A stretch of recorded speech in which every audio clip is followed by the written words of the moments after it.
See, as musician, we're always trying to make it. You don't have that when you talk about something like an engineer or a doctor. When you pass out of college, you're an engineer. Are you having a job? None of that matters. But it's only if you are in the field of arts that you would think about making it. Today is going to be a different kind of a video.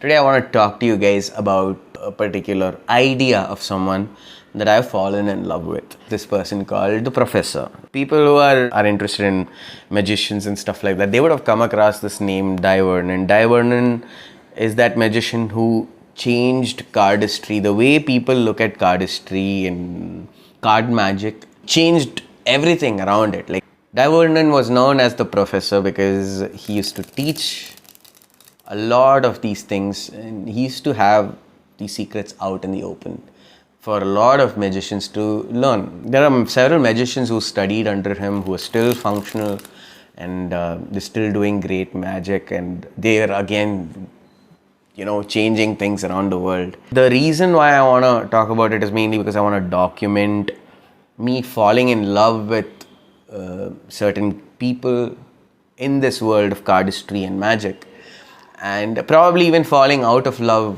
for some people in this world. And I wanted to document my journey, and I wanted you to see how I think, what I think, etc. For many of you who may know me, may not know me, I am a musician, and I have been trying to make it as a musician.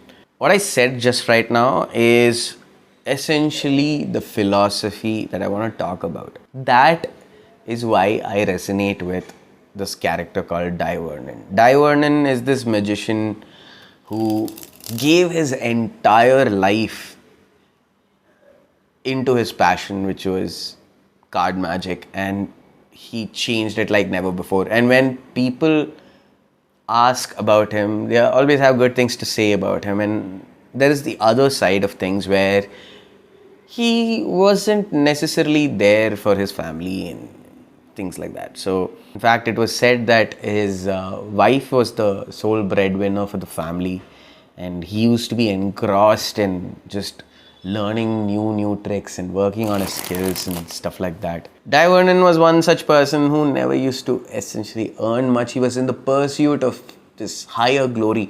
What is this higher glory that we talk about as artists? When you go and talk to an artist, they always say this thing, oh no, we are not doing music or the art for the fame.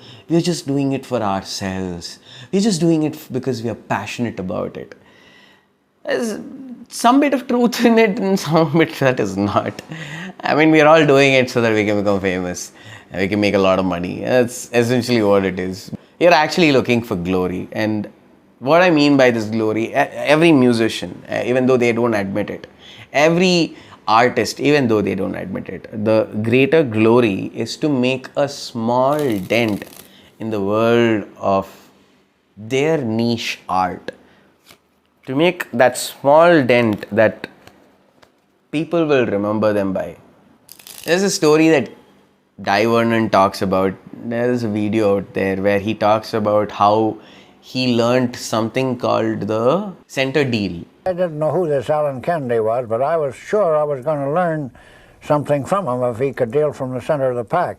I don't know what the center deal is. Maybe I'll learn it someday. I'm not good with table cardistry things, but maybe someday I'll start working on that and then get better. I still am working on how to get the shuffle right now.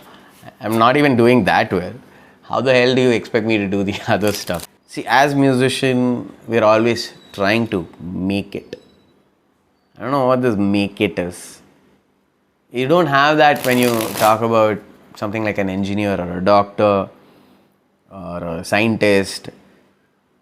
Once you reach that point, you've already made it, right? Once you are an engineer, once you pass out of college, you're an engineer. Once you pass out of college, you're a doctor. What kind of doctor? Are you having a job? None of that matters. But it's only if you are in the field of arts that you would think about making it, even though you are that. When you can actually write and sing a song, you are a musician, you are a singer-songwriter, you are a composer at that point.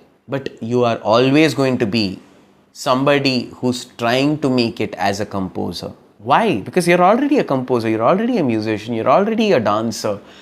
You're not trying to make it. This is one such person that I felt held that philosophy the other way around. I'm already a magician. There's no trying to make it. There's nobody does the stuff that I do. And that's a philosophy I think we should all take away from Dai Vernon, dude. Don't let any person say that you're trying to make it as a musician or an artist or a dancer or an actor. You already are. In that language that we use, it feels like we diminish a person's skill. Dai Vernon was one such person who was put through that. Who was put through that zone where he was not really earning from his magic. There's one thing which was a takeaway for me, which is shouldn't let anybody take away what is who we are by them saying we are trying to make it. What? No, we are not trying to make it. We are a musician. I am a musician. I am an artist. I am an actor. I'm a dancer. I'm trying to make ends meet. That's my odd video for this, channel for today. I'll see you tomorrow then.